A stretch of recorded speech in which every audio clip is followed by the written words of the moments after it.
Last week I had a conversation with my daughter. This is the older daughter who's about to go into third grade. And she was very concerned that she did not yet know what she wanted to be when she grew up. As a kid, she gets asked this question a lot. What do you want to be? And then if she gives them an answer that they like, she gets smiles, she gets praise, And a lot of us have internalized that message from a very young age. We need to know what we want to be next.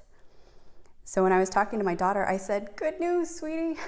Most of my clients don't know.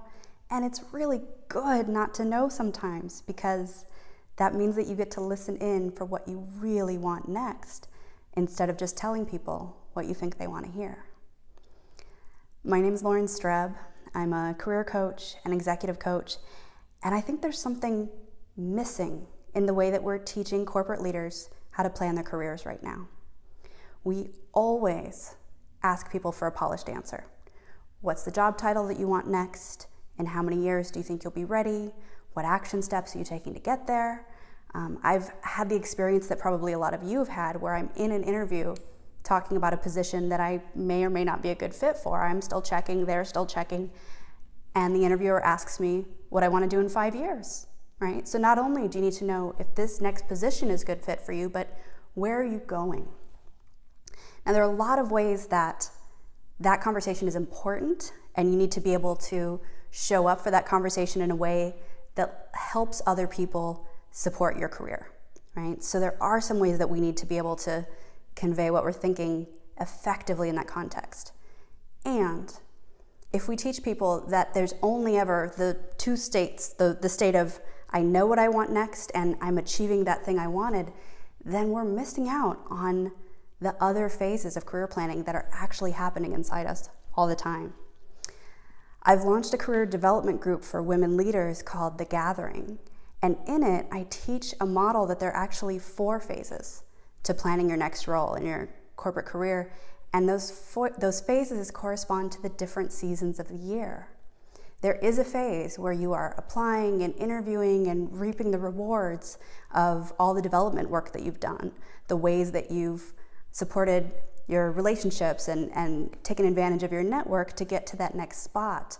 And that has the busy energy of fall. But one of the phases that I think is least appreciated right now is winter. That fertile void, that period where you may have landed in the next thing, or you may have been there for several years, but you start to hear that inner voice that says, I'm ready for something new. I don't know what it is yet, but I want more of this. Or I can't do this part of my current job anymore. It doesn't fit me. It's making me miserable. I hate the commute, or there's something about these relationships that is not supporting me to be the leader that I want to be.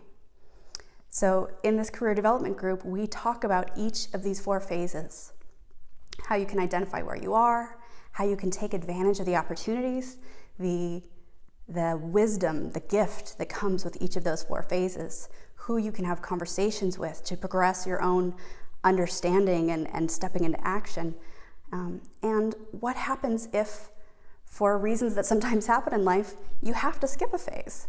A sudden unexpected layoff, a reorganization where you're now doing different things. When you don't have the gift of the waiting and the listening in, how can you step into action and still check for fit? Still check that you're landing in a place where you can make the impact you want to make and where your strengths will be valued. So if you'd like to learn more about this program and the way that I teach these 4 phases of career planning and development, you can find more information on my website, laurenstreb.com.